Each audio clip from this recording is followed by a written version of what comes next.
Wow, a wild 48 hours in cruising, 74 passengers ill, one passenger deported, one passenger passed away. Big news from Carnival, big Genie news out there in the universe. Also, we've got a cruise line celebrating their 100th ship. Can you guess which one that is? Yeah, look, all that and a whole lot more on today's episode of The Cruise Show. All aboard! Your ship is leaving. Talking about everything going on in cruising. It's the Lido Loca time. It's the cruise show. It's the cruise show. Hey, what's up, everybody? Welcome to Lido Loca. Welcome to The Cruise Show. I am your host, Tony, here to talk you through everything going on in cruising. It's everything going on in cruising. It's for your face on a Thursday, the 23rd of October, 2025. And I guess we start with the challenging stories, and then we'll get to the good ones. We've got you know what's challenging this year? The latest variant of the Norovirus. That latest variant is a bad mamma jamma, and we have another cruise ship reporting an outbreak to the CDC. The ship in question is the Oceania Insignia, holds 637 guests, and on the cruise that took off from Montreal on October the 16th, before that cruise was over, 74 passengers reported being ill from norovirus. This latest incident becomes the 20th incident in 2025. And if it does seem like there's more this year than last year, that's true.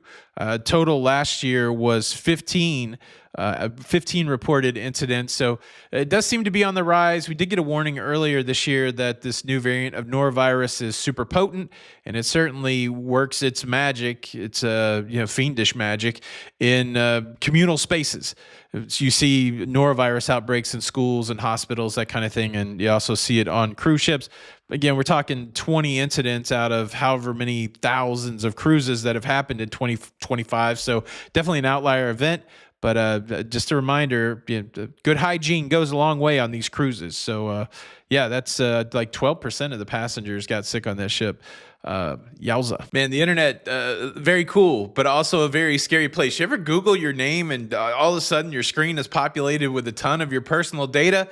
That's because your personal data is big business. There's data brokers out there running data warehouses, buying and selling your personal data to people search engines and to job search engines. And sometimes that data gets leaked to hackers. That's why I'm thankful for the sponsor of today's episode, Incogni. The wild thing is your personal data gets out there a lot because you authorize it. You sign up for something new on the internet, you consent for your data to be out there, and then these people start trading it. The cool thing is you can revoke that consent, but getting back to the person that took your data is kind of hard to do. That's where Incogni comes in. Incogni is a service that works on your behalf to interface with these data brokers to get your private, sensitive data removed off of the internet. Real simple process, 3 steps. You sign up with Incogni, you authorize them to work on your behalf, and then the third step is you sit back as they make these requests to have your data removed off of the internet. To date, my data has been removed from 528 of these data warehouse data broker sites,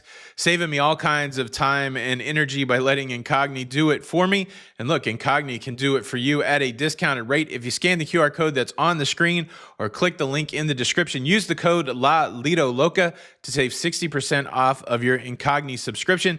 Thank you so much, Incogni, for sponsoring today's episode. All right, let's continue on with some challenging stories, and maybe we can get to some peppy stories. This next one, just kind of a reminder that cruising is a lot like life. Sometimes we forget that. We disassociate when we get on cruise ships and think that nothing bad can happen. We have a cruise passenger that was found unresponsive in their cabin on a cruise ship that was docked off the coast of France. Cruise line hasn't been named yet, but we know the particulars. A 61-year-old woman from England celebrating a birthday cruise was found in her cabin unresponsive. The medical team was called. They came to the cabin. They tried to resuscitate the woman for 30 minutes to no avail, and she was pronounced deceased there on the cruise ship. It happens. This is one of those things that happens with some frequency in cruising, and it's not really, the investigation was done. Nothing nefarious. It was just natural causes, and I think maybe you'd be surprised, but most of the deaths that happen on cruise ships are from natural causes. So it's sad. It's sad, but it is part of cruising. and certainly condolences out to the family of this lady who passed away. All right, now on to the next outlier event in cruising. We have a cruise passenger that has been deported from Italy because they had a firearm with them as they tried to get on the cruise ship. A 77-year-old man from Tennessee was detained at the cruise terminal. When he was going through security, they found a firearm in his backpack.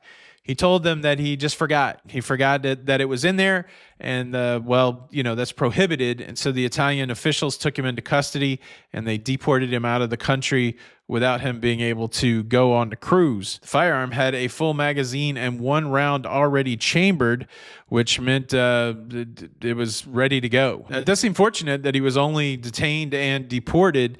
We've seen some other instances involving this type of scenario. I don't even think with the firearm. I think just with the ammunition, where people were actually imprisoned and kept in the country where this happened. So, this is a big no when it comes to cruising. Reminds me of that Ludacris song. Don't take your guns to cruise, son. Don't take your guns on board. Shout out Ludacris. Okay, now let's talk about genies. Genie, do you know what I'm talking about? Royal Caribbean International has a genie service. And look, I think it's free. You just have to find a bottle on a desert somewhere, rub it, and I'm here to grant your wishes. No, it's interesting. The concept is there. When you think of Genie, think of somebody that will grant your wishes on a cruise ship. I saw the story first over on Royal Caribbean blog. Matt over there is kind of the de facto unofficial expert when it comes to Royal Caribbean. And what he noticed is that more of these cruise ships are offering the Genie service, and you can book it on the cruise planner there. What does the Genie get you? So the Genie gets you deluxe beverage package and a refreshment package. It gets you the unlimited dining package, complimentary room service, one device internet package. You also get still and sparkling water, complimentary Starbucks, luggage service, VIP welcome, food and beverage amenity, suite lounge access, complimentary ice cream, reserved seating in the main theater, designated time on the flow rider, rock climbing, complimentary stateroom movies, and you also get bath amenities. And I'm going to tell you how much it costs in just a second. But the interesting thing is this Genie service used to just come with the elevated suites on Royal Caribbean, but apparently you can just buy this one off if, like, say you're in an interior and you want this service. So those are where all the amenities, but you also get a person. You get an actual person. I saw this in action. I cruised with a guy that I went to school with, and I had dinner with him one night, and all of a sudden while we're eating dinner, this lady comes over, and basically it was like a party of 6. It was the guy, his wife, his parents, his kids, and the Genie went around and asked every one of the people, what do you want to do tomorrow? What do you want to eat tomorrow? Where do you want to go tomorrow? And they were going to facilitate all that. So it's really like really intense concierge service that has all of those amenities. And now you can get it even if you're not in a suite. On the Royal Caribbean blog, they mentioned these cruise ships: Freedom of the Seas, Independence of the Seas, Navigator of the Seas, Liberty of the Seas, Mariner of the Seas, Explorer of the Seas. Apparently, this is being rolled out to more and more Royal Caribbean ships. The cost. Are you ready for the cost? $300 per day per person. So imagine that. Say you book an interior cabin. Say you get a casino offer for an interior cabin. You get in there for under $1,000 for a 7-day cruise.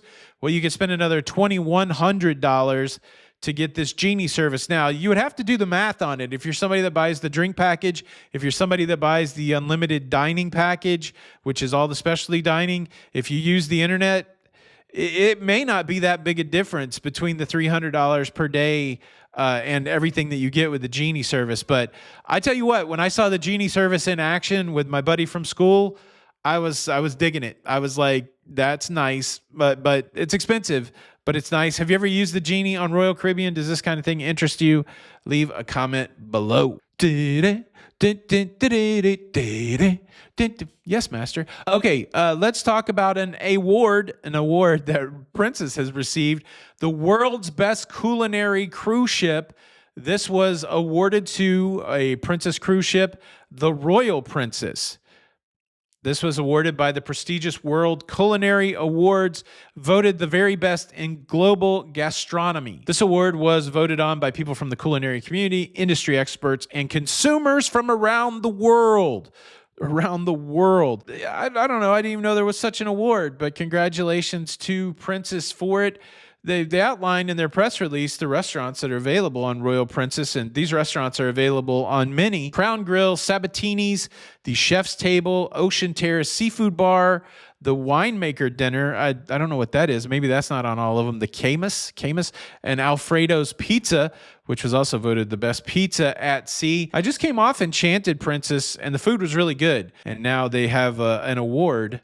They have a prestigious award to back that up.